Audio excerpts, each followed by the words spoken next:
So today I'm going to give you guys a little update on the ADA 45F.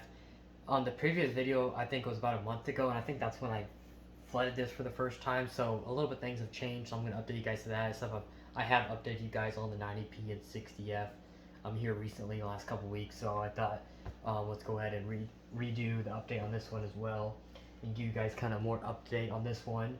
Except, like I said, it's been about 4 weeks since you guys had that last update.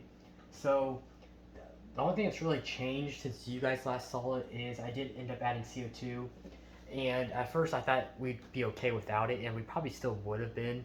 I would have had to readjust some stuff like the fertilizer and all that because we were getting a little bit of algae because obviously having no CO2 but then running highlight and some pretty heavy ferts obviously is a big recipe for algae. So if I would have dialed it down, it probably would have been okay. But then I was kind of looking at the Cuba, and it wasn't doing the greatest. So I was like, we'll just add CO2 in here, no more than it is. So yeah, that's what I did. So basically, it's the same setup as the 60F. So paintball with a GLA paintball regulator, and then Neo diffuser by Aqua. So we got that down there. So basically, exact same CO2 setup that we have on the 60F, just on a little bit smaller scale. Yeah, we got that running. It looks like it's running pretty high, but I've done all the tests and it's running pretty much perfect. So yeah, it's doing pretty good. I've seen it's definitely growing a lot more since I've had CO2. It's only had CO2 on here for maybe a week and a half, almost 2 weeks maybe. So there hasn't been much change obviously since then, but the carpet's definitely like growing again. And then it's definitely filling it in the back like we did because without the CO2, it just wasn't really filling in that back corner that we kind of lost at first in the dry start.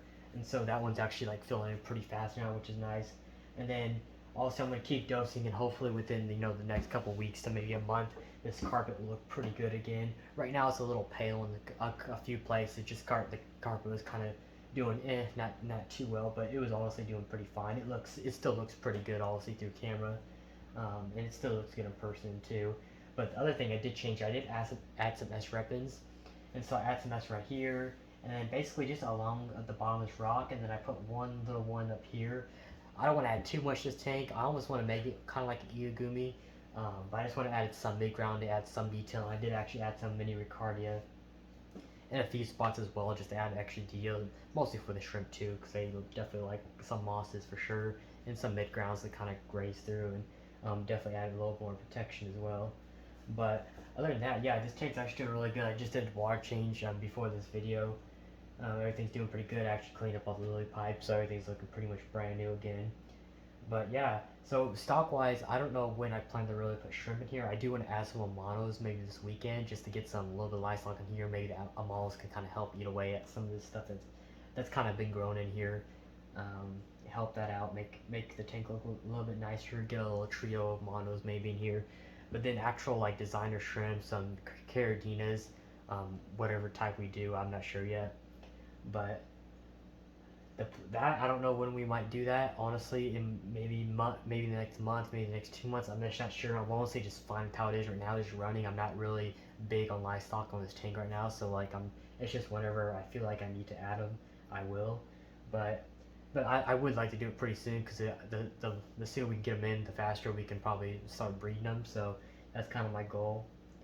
But yeah, other than that, like really nothing changed. Oh yeah, I did the canister. I did end up changing for an Awaza 100 thermo, which is the same one that's on the 60F.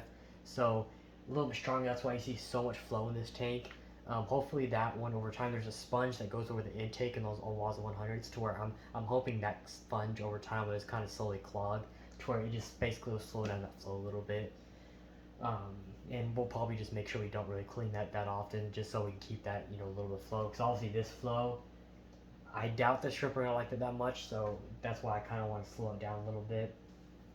And yeah, we can just naturally slow it down by that sponge for sure, and some polyfill inside the canister will clog it as well. Um, but yeah, other than that, yeah, everything's. I think that's the only thing really, except for the CO2 and then the S-repins, is the only thing I really changed. Um, some parameters, if anybody's ever interested. I've been running the GH about 5 or 6 on this tank. The KH has been running about 2 or 3 on this, and then the light I've been running for about 8 hours. And the TDS, I obviously like 130, 140 is about where I hit hit the not GH, TDS is where I kind of will shoot this tank for. 120 to 140 is kind of a good range for my tank, so that's kind of what I go with. But yeah, other than that, the fertilizer I've been doing, same thing, Tropica all-in-one, specialized, so that's the green bottle. It's just easier for these nail tanks to do all-in-one, honestly. But the bigger tanks I do dose um, the 88 ferts, of course, because I like the 88 ferts a little bit better when it comes to those bigger tanks.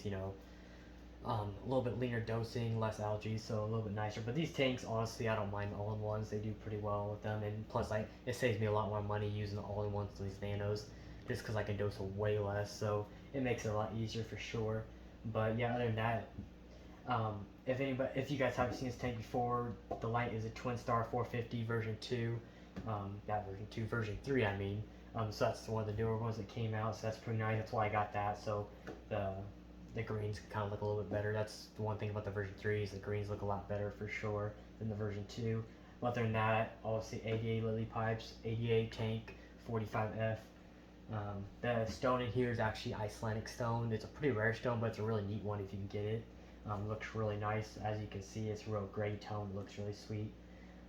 Over time, it really looks really nice. It really does look like kind of like Iceland a little bit, which is why it kind of gets that name. It looks really nice. And temperature-wise, I'm actually running this tank about 72, 73, so on the colder side. But obviously, for plant tanks, that's kind of recommended because it's less algae issues. Algae has a hard time growing in those lesser temperatures, so that's kind of what I've been shooting for in this tank, and it's been about that. So yeah, I don't want to make this video too long, but if you guys have any other questions, you can follow me on Instagram at Aquariums. I do have a TikTok now, so you can follow me on there. I'll see how often I can post on there. I'm just not sure yet.